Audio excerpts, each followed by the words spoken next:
ராஜுகிட்ட ஒரு நாய் இருந்துச்சு. அது ஒரு விசேஷமான நாய். அது தண்ணி மேல அழகா நடந்து போகும். இப்படி வேற எந்த நாயாலும் செய்ய முடியாது. ராஜுவுக்கு தன்னுடைய நாயோட திறமைய பற்றி ரொம்ப பெருமை. ஒரு நாள் அவனும் அவனுடைய நண்பனும் காலையில ஏரி பக்கமா நடந்து போய்கிட்டு இருந்தாங்க. ராஜுவுக்கு தன்னுடைய நாயோட திறமைய தன்னுடைய நண்பன்கிட்ட காட்ட ஆசை. தெருவோரத்துல நின்ன ஒரு மரத்தோட கிளைய உடைச்சி அதை ஏரிக்குள்ள தூரமா போட்டு நாய்கிட்ட சைகை காமிச்சான்.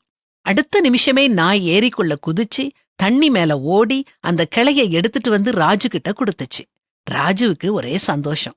தன்னுடைய நண்பனை பார்த்து, பாத்தியா என் நாய் என்ன பண்ணுச்சு பாத்தியான்னு ஆவலோட கேட்டான். அவன் நண்பன் எந்த விதமான ஆச்சரியத்தையும் வெளிப்படுத்தல. நாய பாராட்டுறதுக்கு பதிலா மெதுவா கேட்டான், உன் நாய் தண்ணிக்குள்ள போறத பார்த்தேன், ஆமா அதுக்கு நீந்த தெரியாதா? ராஜுவுக்கு என்ன சொல்றதுன்னு தெரியல. நம்மள சுற்றி உள்ளவங்க, ஏன் நம்முடைய நண்பர்கள் கூட இப்படித்தான் எதிர்மறையா இருக்கிறாங்க. அவங்க நம்மளோட குறைகளையும் பலவீனங்களையும் மட்டுமே சுட்டிக்காட்டி அத பற்றியே பேசுறாங்க. நம்மகிட்ட எத்தனையோ திறமைகள் இருக்கும், நாம எவ்வளவோ சாதிச்சிருப்போம். ஆனா அதெல்லாத்தையும் பாராட்டி நம்மள ஊக்கப்படுத்த அவங்களுக்கு மனசே இருக்காது. இப்படிப்பட்டவங்களோட அதிக நேரம் செலவழிக்காதீங்க. இவங்க கிட்ட பாராட்டையும் எதிர்பார்க்காதீங்க. எல்லாத்துக்கும் மேல இவங்கள உங்க கனவுகளை சிதைக்க விட்டுறாதீங்க.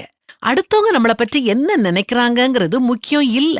ஏன் நாம நம்ம பற்றி என்ன நினைக்கிறோங்கிறது கூட முக்கியம் இல்ல. ஆண்டவரை நாம நன்கு அறியும் போது நம்முடைய உண்மையான ரூபமும் தகுதியும் நமக்கு வெளிப்படும்.